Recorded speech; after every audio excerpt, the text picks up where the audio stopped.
Hello, Keith Rucker here at VintageMachinery.org. Guys, today we're on a little field trip. I'm out in California. We had come out for the Barzy Summer Bash and got an invitation by Mike Getcher. See, I told you I'd forget it, right? It's all good. Yeah, but Mike is with the USS Iowa, and he invited us to come out and take a little tour of the machine shop spaces aboard the USS Iowa. So here we are today. Keith, welcome aboard. Love your channel. We watch it all the time here. So we're big enthusiasts for machinery, and we've got some cool machinery here in the shop that we'd love to show you. Okay, so this machine shop aboard the ship, of course, is for doing repairs. Presumably repairs. Any of the major capital ships would have had a pretty significant machine shop presence. Of course, the smaller the vessel is, the less you have. Right, and this being a capital ship, it's got a pretty good This would have size. had the largest machine shops for World War II vessels below a repair vessel. Repair vessels have foundries, they have a lot more stuff. Yeah, they're designed for doing repair work. Exactly, So, yeah. well, cool. Well, we're gonna do a little walkthrough here and look at some of the machinery in here and kind of show you what they've got crammed in a pretty small space. How many square foot, you know, roughly? You know, I'm not really sure. It's not that big. It's probably 15 foot by, I'm thinking 60. You know, Yeah. It's not that big. And what's cool about this shop is that with one exception, with one piece of machinery, everything here is original 1943. The ship was first commissioned in 1943. So with the exception of that one piece of machinery, which was added, I believe, in 1988, in its third commissioning, everything here is original. And the ship was laid down and built and So it laid down 40, I believe.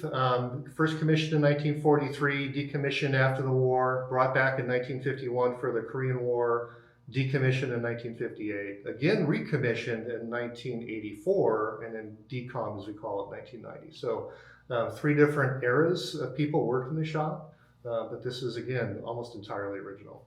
And the machinery that is in here, which I think is just cool, is too big to get in and out. So yeah, they would have built the ship literally around this. Right. They did bring in the one piece of 1988 machinery through the door. It's fairly typical on a vessel like this to cut holes in the side. Cut it through the doors. In fact, we've got a door right in front of us here that was modified to allow the ingress of that machinery. But you have to think that stuff through before bringing a big piece of machinery inside a vessel like this. We're 1 deck below main deck. We're on second deck. Okay. In fact, the deck we're standing on is 6 inches thick. It's an armored deck. It's pretty stable foundation for machinery. Pretty solid foundation. And the deck above us, you said was what? 1.5 inches. So that's going to be a decapping plate, basically to initiate fuse action of a projectile, so that it starts to explode or break up before it even gets to the real protection. That's how they were designed. Wow. Yeah. So Amazing engineers, and the people who built the ship and designed it did so with pencils and slide rules. absolutely. Always amazed by that. Cool. Well, let's go around and take a look and see what they got down here. This is pretty cool. Cool. All right, here in the aft portion of the ship, we have a Morse speed 9-inch radial. This is a great machine. It still works. In fact, it's one of the most used machines aboard the vessel in the shop here. It's got one problem with it right now. The feed doesn't work. So if anybody has a repair manual out there, always looking for help. But a great machine. Amazing how you can barely swing the end of it up into the corner. You'll notice too the big 36-inch faceplate to the 25-inch lodge and Shipley. So Yeah. a really big machine. Over here to my left is, of course, the largest lathe that we have, very common in the Navy at the time. 25-inch lodge and Shipley lathe, gap bed. It's seen very little use. It's amazingly pristine, in great shape. We've had only 2 jobs on it since we've owned the ship for 13 years. In fact, one of them was one of my personal projects. So wonderful machine in great shape. Really happy to have this here in such good condition too. You know, I've toured several museum ships over the years, and it seems like just about every one I go on has a Lodge and Shipley lathe on it. It was one of the Navy's favorites. Yeah, they were really good customers. and I've had the privilege of using a Lodge and Shipley in the museum that I volunteer with, and they're built like a battleship, and here is one on a battleship. So yeah, this one's in great shape. I mean, it's just incredibly smooth, and really enjoy this machine. So it's in beautiful shape. I love how you need a hand crank just to move the tailstock. yeah, Really big machine. So nice stuff. cool. And this is a gap bed lathe he talked about. It So is. you can kind of let's see, Maybe- yeah, let me get crank out that of the back. way.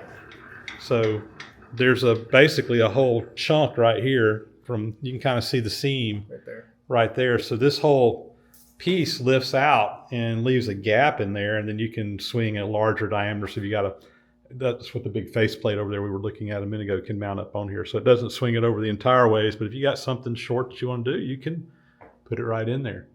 So really, really cool.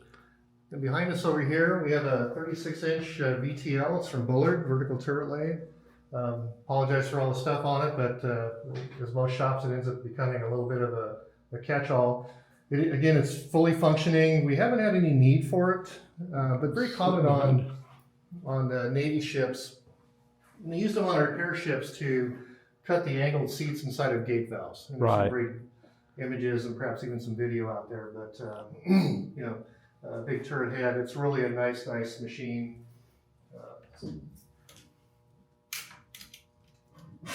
Yeah, so basically it's a lathe, but it's a vertical lathe. So you got the chuck spins around if you've never seen one of these. And so like I said, you can put a big gate valve or whatever up on there. And it's really nice for doing big heavy stuff because instead of having to hang on the chuck, it's sitting on the chuck. And makes a very stable platform. And the turret head up there, you could put 6 different tools in that, or five different tools in that one. 4, 5, yeah, 5 different tools in that. So a lot of times they would do these for production jobs. So, but this one was probably done for more one-off stuff. It's got a fairly short mast. We have some tooling here, if you will, some of the of, you know. Whoops. Sorry. Okay. Yeah. Yeah. Yeah. Okay. So some of the boring stuff and what have you. Yeah. So plenty of stuff there. Cool. One of the things I think is interesting about machine shops on ships is you can see the overhead crane or trolley. And I don't know, it seems like you can follow that on most ships and it'll lead to the machine shop. It does. In this case, it comes from the main armored hatch that goes down into our Broadway area. Comes up, and so in theory, you could bring up a large piece of equipment up here to be worked on, but you're restricted to the size of the hatch. Right. So, but it's pretty heavy. We use it on a regular basis. We have another armored hatch going up to the main deck and then all the way up to the O1 level to get things in and out of. But it's frankly a little awkward to get things in and out of the shop. So tight space. Yeah, tight space. Yeah. You have to be creative. And you'll find pad eyes, like there's a pad eye here welded up here and one over here, which I've used as well with the shackles to actually lift your pieces on here. We've used that one to actually take the motor off once. So you always have to figure out ways to lift heavy machinery throughout the space. Yeah. Cool. Okay. Moving down this way. Again, it's become a bench, but this is an original Rockford shaper planer, 36-inch. Remembering that going back a century, most of the large equipment, even some of the armor for the ship, was in fact machined on a planer. So this is just the smallest version of that. A number of your viewers have one of these. In fact, I think you've even operated one. Yes. We have just one minor problem with this one.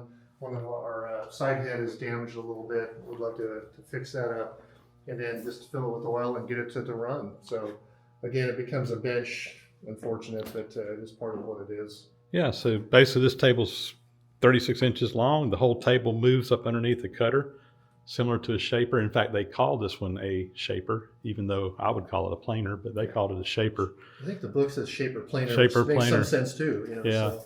And this one is all hydraulic. You know, you guys that watch my channel know that I restored an old line shaft driven one, but this one is all hydraulic and it's open on one side. So you can actually have a part that hangs out. You know, most of the shape planers are closed up on both sides, but you can actually have a part hanging out on this and be able to still work with it. So really, really neat machine.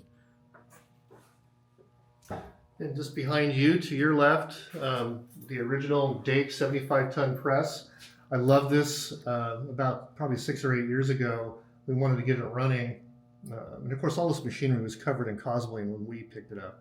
But we wanted to get it running, but it leaked. And so I reached out, found out Dake was still alive, of course, and asked for the cup seal and $8 and $4 in shipping. And about a week later, I had it here, still producing parts for this machine. They still produce the machine, last I heard. Yeah. So just an amazing, we use this all the time. This is our favorite machine. We've even repaired with some new parts the lifting for the bridge.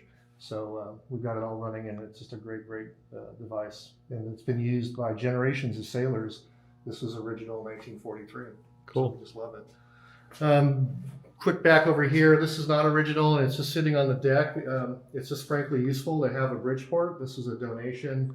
It can be removed if you want to restore the space to its original intent. But it's useful for us. We use the shop, and so having a quill is wonderful. There may or may not be a piece of railroad machinery on there. And then just to its right, or our right, this is the one piece of machinery that is not original. It's a universal lathe from a company in India. That company is still in business. They produce big castings and parts for Indian railways. Okay. HMT, but this machine is no longer supported anywhere in the nation. Kind of a cool machine. It's got what I call poor man's CNC. It's got a little box here with different micro switches, and you can set up different routines going in different directions where you could plane something essentially or machine it. So that's kind of an interesting feature. But when we got it, the table didn't move. We found out that it was all frozen inside here with the lead screw and the nut. And then we later found out that lubrication had never ever reached the screw itself because of a misalignment of part of the casting and machining process for oil galleries. So our machinist, Bill Maggio, who's not here right now, he figured it out. It took him months. He literally took most of his knee down to parade rest, had to remachine something, fixed it, got the oil up to it. But then we found out that there's another alignment issue once we got the machine running. So right now its usefulness is relatively limited, perhaps a better bench right now than anything. So. But it's still a neat machine. It's got some nice features. The DRO does in fact work, so that's cool. Over in the corner, just going to quick mention, we have a versamill, little portable mill. And, so you can set that up in place, right? Right, anywhere pretty much on a machine, very common.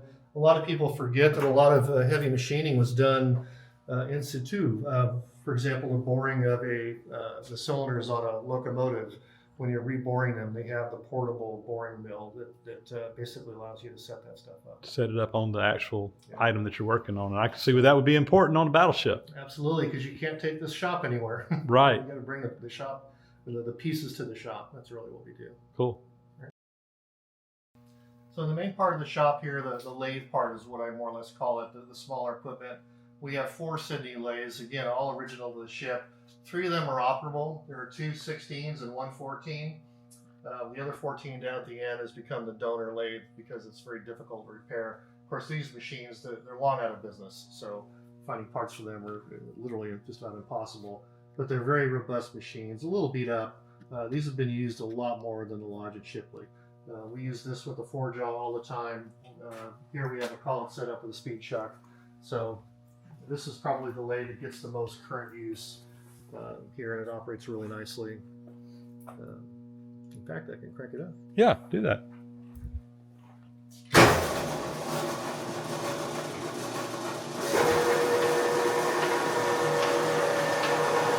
Still operable after 80 years.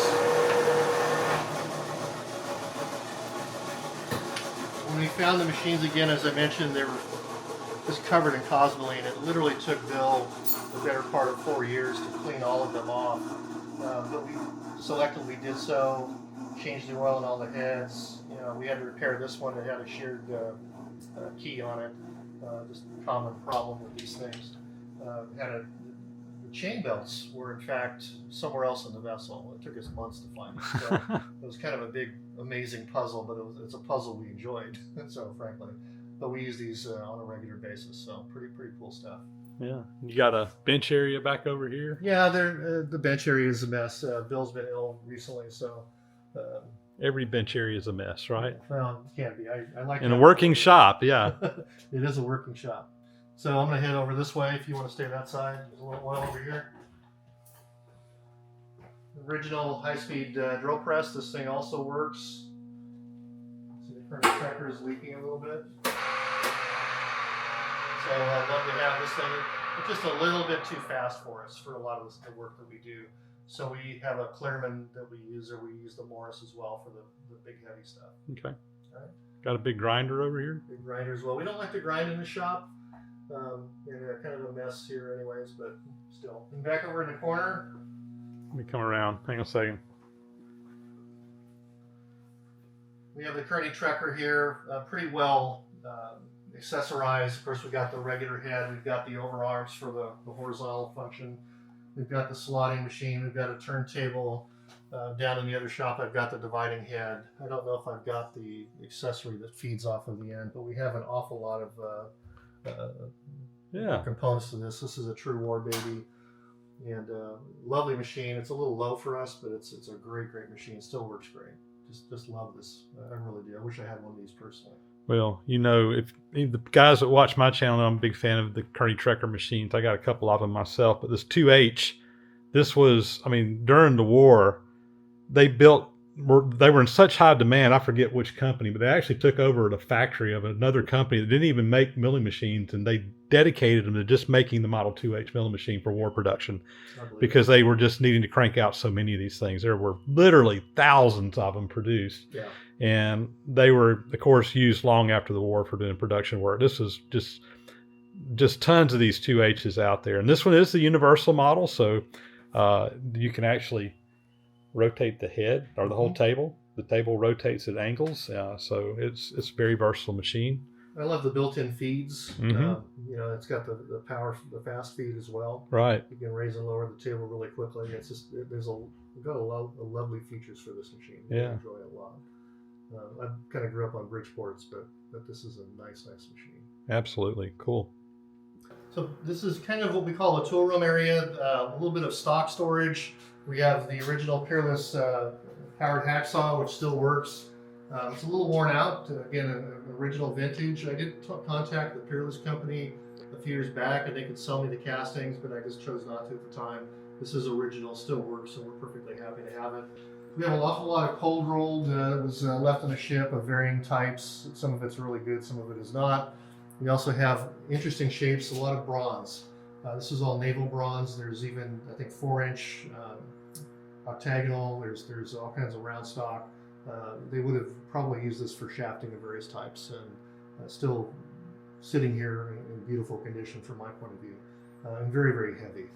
Everything in here is really heavy. I'd hate to know how much it would cost to buy all that bronze. Well, I priced out a good portion of it, and it was more than $50,000 10 years ago. So wow. I can't imagine. It's probably even more. We do have a lot of tooling over here. Just opening up. Toe clamps for the vertical turret lathe, and all kinds of other tool holders and jaws, and boring bar holders, and the arbors for the 2H. Some of these might actually also be arbors for the other machine. Yeah. Some of them we've never fully explored. So the little insignia there with the gear and the micrometer, that's the machinist, or I guess it's machinery repair, I think. Machinery repairman, I think is what they were called. That's what they were. That was their rate. Yeah. A machinist mate actually worked on engines. Engines. Yeah. But a machinery repairman was the rating if you worked in the machine shop on a Navy ship. I think. I'm not a Navy guy. I think you're right. And back here we have, of course, just some more stock. Kind of a messy area. As you can imagine, a vessel that was decommissioned, a lot of things left. Either appropriately or inappropriately, we can't tell. All the small tools were removed, taken off and used on other ships, or perhaps in somebody's house. We really don't know. Again, we have some small stock, aluminum, some stainless. We have a lot of small 360 brass. I love this old Sioux valve grinder. Down in what we call the treasure rooms, there's all kinds of machinery parts for engines and Detroit diesels, Alcos, everything you can imagine. A little bit of toolage over here. And probably the one thing I wanted to show you was the full gear cutter arrangement. Most of them unused, still in packaging. Involute gear cutters. Yeah, just amazing. And you think about it, guys, if you're on a ship out at sea, you can't call up McMaster-Carr or MSC or whoever and expect next day delivery. So they had to have a fully stocked. You had to be prepared to handle everything you needed to handle. And I'm sure a lot of those cutters have never been used, but they had to have them in case they needed them. Of course, back here we have all the big tools for big drill bits. Of course, the big tapered shank, a lot of odd sizes, many duplicates, a lot of pump parts, 2J collets, all kinds of different things for different machines. It's really kind of a interesting collection of different parts. There's even gear pullers. I think they did a lot of pump repair on the ship. I'm sure. So you can see these sling rings and different wear components for pumps. A lot of shafting is really probably the most appropriate. Probably a lot of valves and stuff like that too. True. We have a whole other shop for that. Ha! We're now in the HT shop, hull technician or welding shop, also sometimes known as a shipfitter shop. Also the scene of all the sheet metal equipment. A lot of this is still pretty much original to 1943. Of course, we're on that steel armored deck. You can see the big bumps here, the big quilting pins. We've got an original acorn table for fabrication, great grinder. The welder and the rod ovens are newer additions, as is the bandsaw behind you. But this Clearman is really great. This is an original piece, still operable. We still use it. This is in fact a chuck that I gave to the ship, which is bigger than what I need. Again, a lot of originality here aboard the ship and still in use after 80 years. Cool. Also over here we have sheet metal machinery, of course, a finger brake, or I was taught that they were box and pan brakes. This one's been a little messed up because people tend to put heavy material inside and try to bend it, so some of the fingers just don't work right. The stomp shear here is still functional. Right side of the blade is a little bit wonky, but not too bad. Again, that gets used an awful lot. And then I was taught this is a bar folder. This is original as well, and still functions, as is the Pexto roll. So the roll still works. We just got a bunch of components from another ship, so things are getting organized here. Probably the special feature inside this shop is some of the engraving that was done at all the different areas of the ship. This comes from our 1940s crew. This would have been 1945 on VJ Day, the day that the Japanese surrendered. The Iowa was the radio ship for the surrender. And so all these gentlemen, even with addresses in most cases. Yeah, I see they put their actual address in there. This is who was on board. In this division. Yeah, on VJ Day. They were working in here. Beautiful engraving, slightly less attractive engraving is over here. This is for 1986 when the Statue of Liberty dedication was done and President Reagan was aboard this vessel. This vessel is kind of known as the Battleship of Presidents. Of course, President Roosevelt rode the ship essentially as Air Force One, if you will, across the Atlantic to the Tehran Conference. And then President Reagan came aboard in 1986. Vice President Bush at the time also was aboard the ship in the 1980s.